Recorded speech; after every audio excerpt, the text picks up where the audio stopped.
Welcome back to step two in the fresh air cleanup for your house. Now, in step two, what we're going to do is, let's say, for example, cleaning and ozoning and doing a full disinfection on the house, and the ductwork didn't do the trick. There's still an animal there, there's a latent odor smell. Well, at that point, we know that it is deeply embedded into possibly, if in all likelihood you have carpet. And sometimes, if there's been pets by previous owners or present owners, and over time there's been an oops or an accident, or there's been a corner in the area that the pet has had a urine smell or a sewage backup in the house, something's got to be done.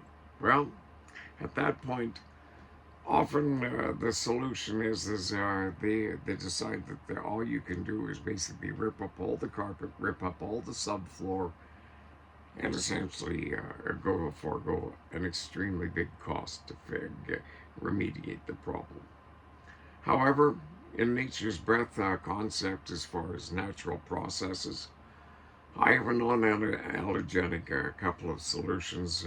That what I will do is I will soak down the carpet and keep it soaked and it's an enzyme or citrus-based cleaner with non-allergenic. It digests organic wastes. I can use it in the upholstery, in your bedspreads, in your mattresses, which basically digests and gets rid of dust mite droppings, and as well as that it soaks down and actually wets and gets into the subfloor. And at that point, what you do is you let it dry out, and then you do a carpet. You do a carpet shampoo in the eventuality that you have uh, a carpeted area. And at that point, your house will be odor free of pet or niggly or sewage smells.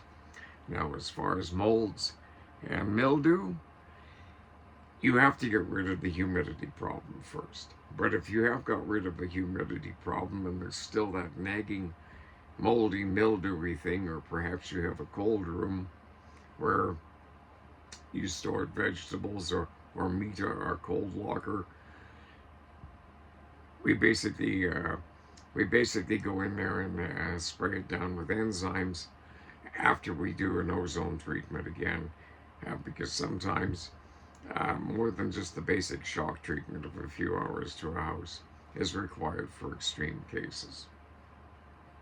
At the point that it's ran for a few hours, we know that the surface mold is cleaned and killed. It's safe to work, and at that point you go in and you spray it down. Spray it down with an enzyme, which basically gets in if it's a porous material or cement or a paint. As the pores, it gets in where the mold roots in, or it has its roots, and we can totally eliminate the mold problem. Fungus, mildew is gone, and at that point your place is as fresh as a daisy. Likewise with sewage smells, we can get rid of that. And those processes uh, are, are time consuming, but nonetheless, in the economy of things, in most cases, it's far cheaper than ripping up carpet, replacing carpet and subfloor carpentries and huge upheaval of the household. And that is step number two. I don't think I have anything else to add on that, other than that we can go on to number three, because take it back from that. We check the house out. If the odors are gone, then you have to decide, would you like to have this fresh benefit and disinfection benefit where you keep the air free of bacteria and viruses, cut down contagious disease, optimize your blood pressure and your oxygen intake all the time. So we'll go to step number three now in the next video, where I explain the equipment that I install in the house ongoing, so you don't have to see me as often, if ever again. And you don't have to have a furnace duct cleaner come as often as well. So in the long run, you're money ahead.